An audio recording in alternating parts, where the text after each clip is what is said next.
anak angkat itu tidak boleh dinasabkan kepada bapak angkatnya. Istobir itu sabar ekstra, jemaah. Sabar-sabar. Bukan sekali sabar, terus bersabar. Bahkan bisa bangun tanpa dibangunkan. Saat ini Ana merawat anak dari bayi dan sekarang anak tersebut usianya sudah 7 tahun, Ustaz. Yang Ana mau tanyakan, kapan waktu yang tepat untuk menyampaikan informasi bahwa kami bukanlah orang tua kandungnya? Yang kedua, bagaimana cara menyampaikan kalimat yang tepat dan bijak agar anak tidak kecewa dan sedih? Dan yang ketiga, Ustaz, bagaimana cara mendidik anak untuk bisa bangun subuh, Ustaz? Karena ini pekerjaan yang paling sulit untuk membangunkan anak-anak ketika waktu subuh supaya dia tidak marah. Demikian, Ustaz. Syukran, Ustaz. Pertanyaan buat anak satu apa tiga, Ustaz. Masya Allah. Biar pas jam 10 tadi. Masya Allah. Iya. Bagi yang gak punya anak, kadangkala dia ngasuh anaknya orang. Maka yang pertama, pastikan nasab anak itu tercatat. Kalau memang ketahuan orang tuanya siapa. Karena anak itu punya kewajiban berbakti kepada kedua orang tuanya. Dia juga punya saudara mungkin di sana.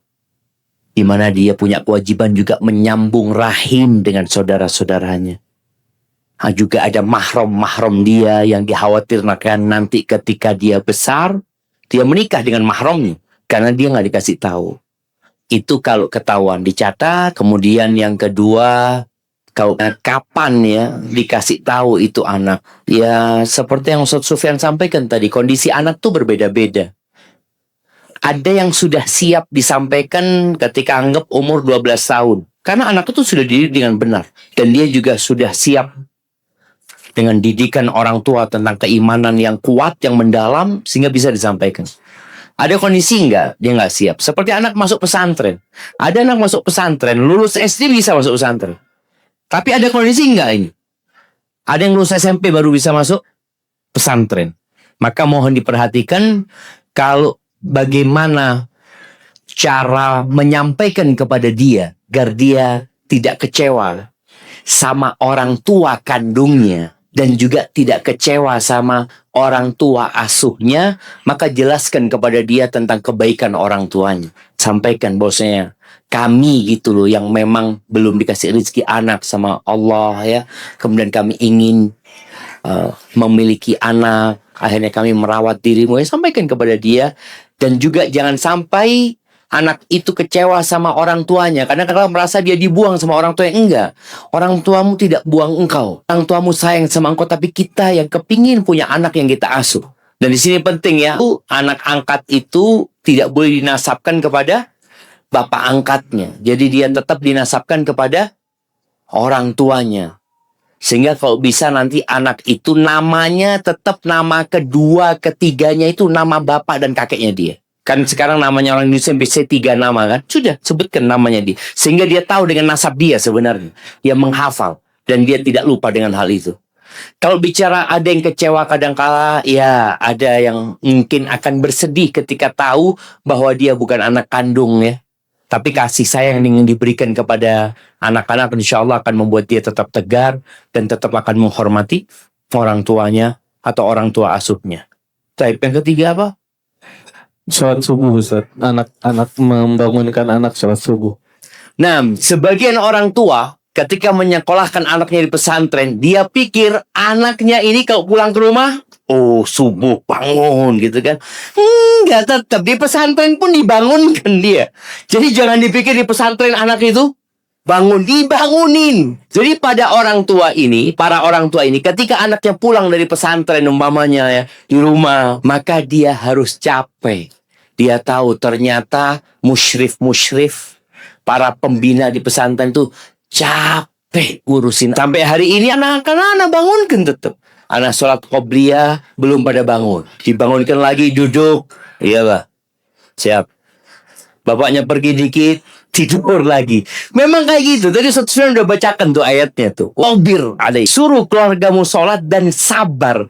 Istobir tuh sabar ekstra jemaah. Sabar-sabar. Bukan sekali sabar. Terus bersabar. Memang harapan orang tua itu anaknya bangun tanpa dibangunkan.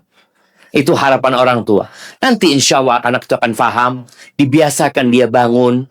Dan di antara cara ya, agar anak itu bisa mudah bangunnya, tidur malamnya lebih awal. Jadi usahakan para orang tua itu ba'dal isya, kalau dia kasih handphone sama anaknya, handphonenya diambil semua. Terus anak-anak gak ada kegiatan, kasih buku. Engkau belum bisa tidur, baca buku. Baca Quran, baca zikir. Jadi insya Allah kalau tidurnya nggak terlalu malam, subuh dibangunkan mudah. Bahkan bisa bangun tanpa dibangunkan. Kalau kita lihat dari kehidupan di desa yang belum ada listrik, jam 2 itu udah rame kampung. Cucu. Kenapa? Habis isya mereka udah tidur semuanya.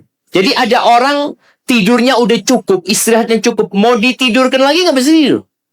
Nah itu mungkin perlu diperhatikan sama orang tua. Bagaimana anak-anaknya untuk tidurnya lebih awal, sehingga mereka bangunnya juga lebih awal. Sambil terus didoakan anak-anak itu jamaah. Ustaz Sufyan jelaskan. Ada 3 yang masuk nafkah wajib suami kepada istrinya. Sebutkan 3 dan standarnya. Nah, ya itu angkat tangan lebih dulu kayaknya. Mana mic-nya? Bismillahirrahmanirrahim. Assalamualaikum warahmatullahi wabarakatuh. Waalaikumsalam warahmatullahi wabarakatuh. Izin menjawab Ustaz. Saya Lukman dari Bandung. Nafkah yang wajib itu yang pertama adalah tempat tinggal, kemudian makanan dan minuman, kemudian juga pakaian. Dan standarnya adalah standarnya istri ya. Oh, standarnya istri. Oh, maksudnya status keluarganya sebelumnya mungkin. Jadi kalau antum nih, kalau istri Menikah. antum anaknya konglomerat, Katanya tadi patokannya adalah kalau satu levelnya tinggi, satu di bawah, maka ke tengah. oh ketemu tengah gitu. Yang saya tangkap demikian. Betul Ustaz ya? Betul. Ah, sahih kasih Kalau hadiah. Bro. sama-sama Tinggi, Ustaz. sama-sama rendah. Rendah. Rendah. Masya Allah, barakallahu fikum. Makanya kalau nikah itu memang ada yang namanya kufu ya. Kufu, satu Kalau kufu. dicari yang sekufu supaya nggak repot antum ngasih nafkahnya. Tapi pertanyaan buat tadi Ustaz Sufyan jelaskan juga tentang 3 tingkatan manusia. Sebutkan dan jelaskan. Bukan cuma sebutkan, tapi jelaskan juga. Silakan siapa yang mau jawab? Ini depan nih. Nah, fadhal. Assalamualaikum warahmatullahi wabarakatuh, Ustaz. Waalaikumsalam warahmatullahi wabarakatuh. Boleh sedikit ngintip catatan ya, Ustaz? Gimana? Boleh sedikit ngintip catatan. Sedikit. Ngintip. Oh, nggak apa-apa. Bismillah. Nyatat itu dapat ilmu, bisa dibawa pulang gitu kan? Allah membagi manusia itu jadi 3, Ustaz. Iya. Yang pertama, manusia yang menzolimi dirinya. Membolimi dirinya. Kemudian, manusia yang meninggalkan yang haram, tapi meninggalkan yang haram, melaksanakan yang Yang wajib aja. tanpa mengerjakan yang sunnah. Iya. Kemudian Yang ketiga? berlomba-lomba dalam kebaikan, baik wajib maupun sunnah itu dikerjakan, Ustaz. Yang wajib dia kerjakan, yang sunnah dia kerjakan, yang haram dia tinggalkan, yang makruh juga dia tinggalkan. Masya Allah. Suami ibu masuk yang mana? Masuk yang ketiga insya Allah. Insya Allah, Ustaz. Amin. Masya Allah. Barakallahu fikum. Tapi kasih hadiahnya.